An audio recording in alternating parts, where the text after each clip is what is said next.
Bismillahirrahmanirrahim. Assalamualaikum warahmatullahi wabarakatuh. Ketemu lagi teman-teman, selamat sore. Ini jam setengah 4 ya.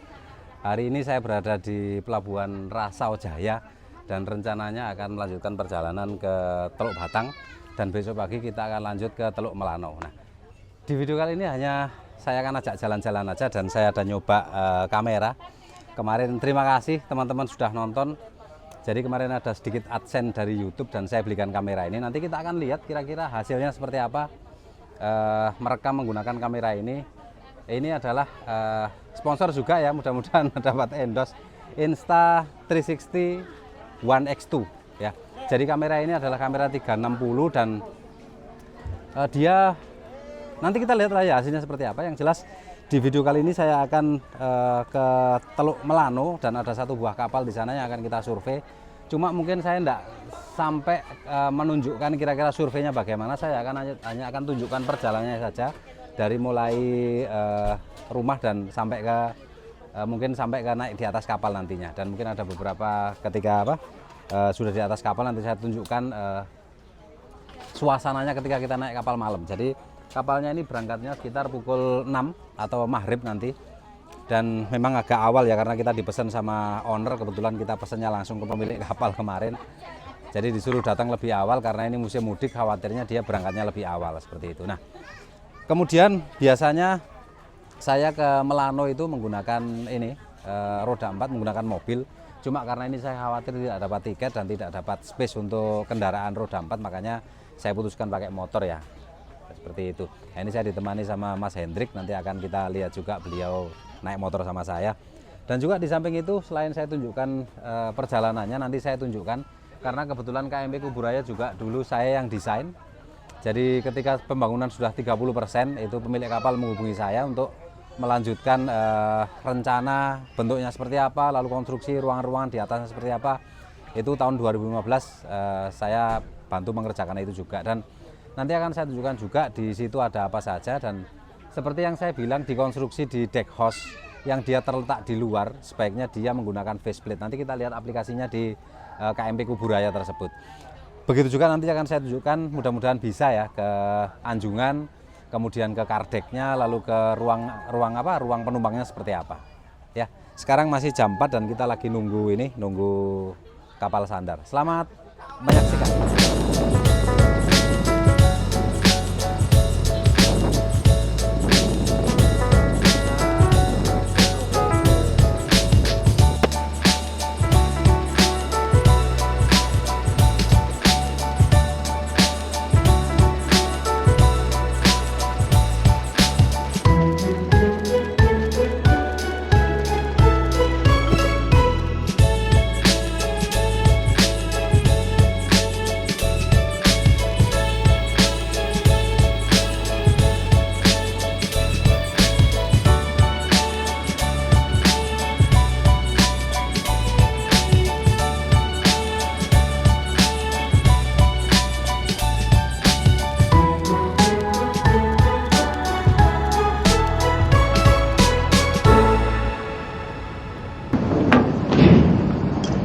Nah, mumpung belum rame ya, jadi ini adalah KMP Kuburaya dan ini bikinan tahun 2015 seperti nomor pendaftarannya itu 2015 HHA nomor 3830 ya. Ini panjangnya sekitar 58 meter, kemudian lebarnya 15 meter. Yang saya cerita waktu itu bertengkar dengan perhubungan karena kapal segini tingginya cuma 2 meter ini. Ya, lebarnya 15, tinggi 2 meter, dan dia minta double bottom. Malah aneh, lucu ya. Kalau dikasih double bottom dengan tinggi 1 meter, maka kayak kandang jangkrik gitu. Ya, jadi ini proses loadingnya seperti ini ya. Proses loading, dan di atas nanti saya tunjukkan, mungkin saya tunjukkan sekilas ya. Itu di decknya. Seperti yang kita coba ke kamar mesin. Saya tunjukkan kamar mesinnya ya. Pak, izin kamar mesin ya. Kamar mesinnya ya. Tapi nanti tidak dengar suaranya di kamar mesin saya.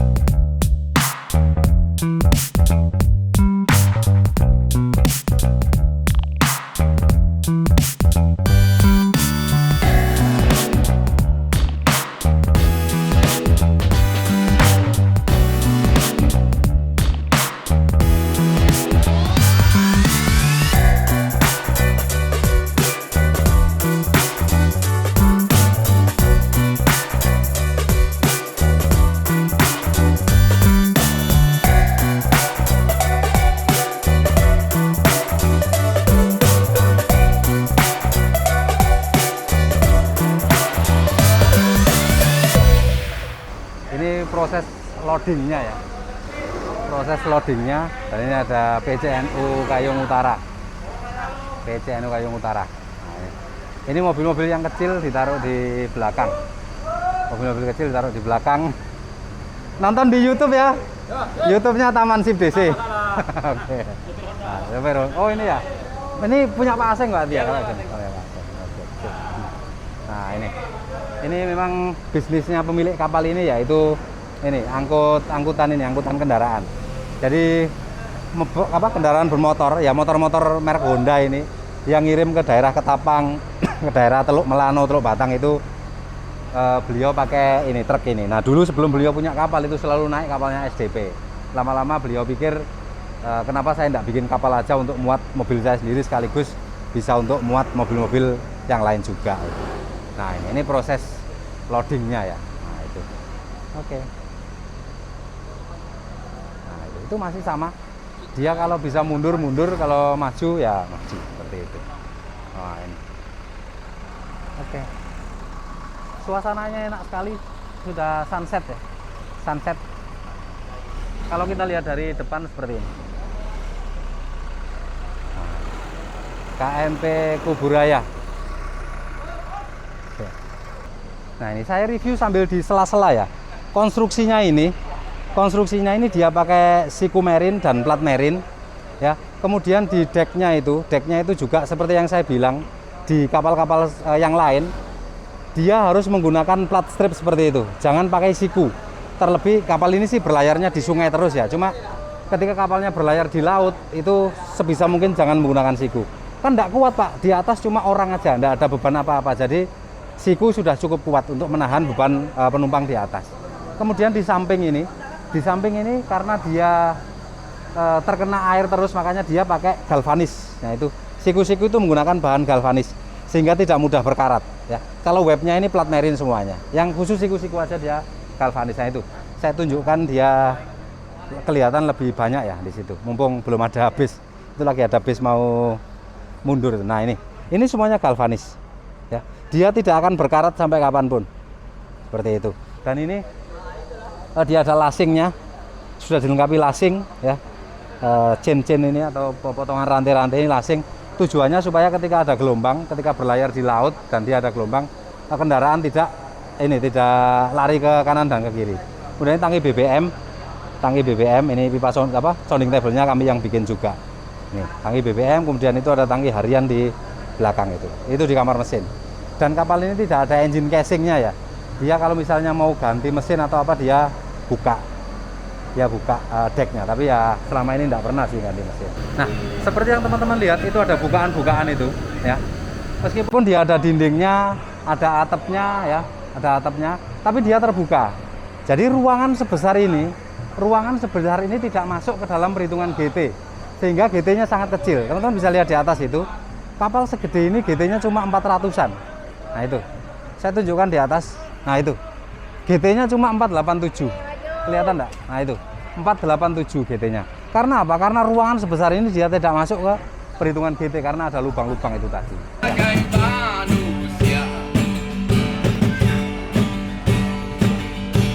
Kami bertanya, tolong kau jawab. Selalu enggak tahu live musiknya itu ikut sampai ke Teluk Batang atau enggak.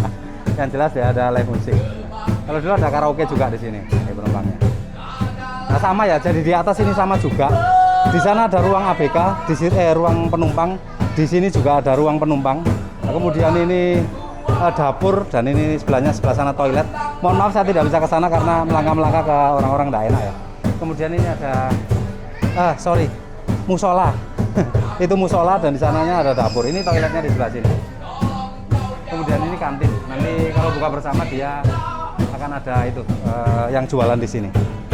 Sama siku-sikunya atau strip-stripnya ini profilnya itu dia pakai strip, bukan pakai siku ya. Dan ini ruangan sebesar ini tidak masuk ke dalam perhitungan GT.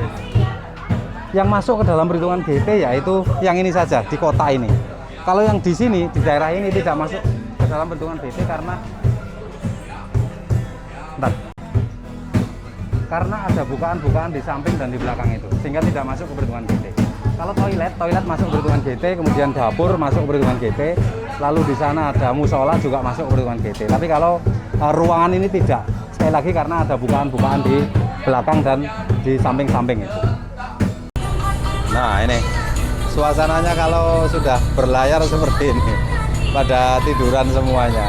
Kalau kita lihat dari belakang begini ya, ini kantinnya, kalian mau pesan apa aja bisa di sini ya. Nah itu ada penjualnya itu ya. Nah, kemudian mereka ya asik aja lah ya, tidur seperti ini. Memang lagi itu lagi oke. Pada tidur sih sebenarnya. Saya mau bikin acara giveaway, cuma saya nggak mau ganggu mereka pada tidur. Ya udah, terima kasih. Oke ya, ini sudah jam 9. Kita persiapan istirahat dulu karena besok lanjut perjalanan jauh. Dan ini kita ada di kamarnya Mas Ati ya, Bang Ati. Nah, itu beliau lagi bekerja di sana. Biasalah bikin laporan ya, sama apa Pak Aleng itu. Pak Aleng juga siap-siap mau istirahat itu. Oke, kita istirahat dulu. Besok pagi saya tunjukkan suasana pagi hari di KMP Kuburaya. Selamat malam. Pukul 3:45 kita mulai makan sahur dulu ya. Nah ini ngangetin. Ini beli pop mie bukan untuk dimakan sebenarnya, tapi nanti dimakan lah. Beli pop mie untuk ngangetin sayur aja. Nah ini diangetin ya, dipepet supaya anget. Oke, ini sama Pak Aleng ya. Kata Pak Aleng, sahur dulu Pak, yang penting sahur, nanti kuat dan tidak itu urusan nanti.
itu tadi adalah perjalanan kami ya sampai ke lokasi ini, dan kita ada lewat di apa namanya, masjid apa tadi Leng?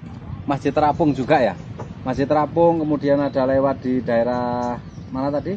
Bundaran di Sukadana ya. Bundaran di Sukadana, yaitu tadi di Masjid Terapung itu tadi. Dan perjalanannya cukup melelahkan, tapi alhamdulillah kita ada dikasih kamar sama KKM-nya atau sama yang apa, jadi cincu ya. Jadi di kapal ada cincunya dan memberikan berbagi kamar dengan kami, sehingga istirahatnya cukup lumayan enak lah, lumayan itu. Nah, cuma nanti malam itu karena penumpangnya agak sepi, tidak seperti tadi malam, mungkin kita akan tidur di tempat lain ya, yang mungkin tidak mengganggu apa orang kapal seperti itu. Oke ya, itu saja video kali ini, dan mudah-mudahan teman-teman semuanya sehat serta selamat Hari Raya Idul Fitri. Mohon maaf lahir dan batin kalau ada salah-salah kata, salah-salah ucap, baik itu di diskusi maupun di video, mohon dimaafkan. Terima kasih. Assalamualaikum warahmatullahi wabarakatuh.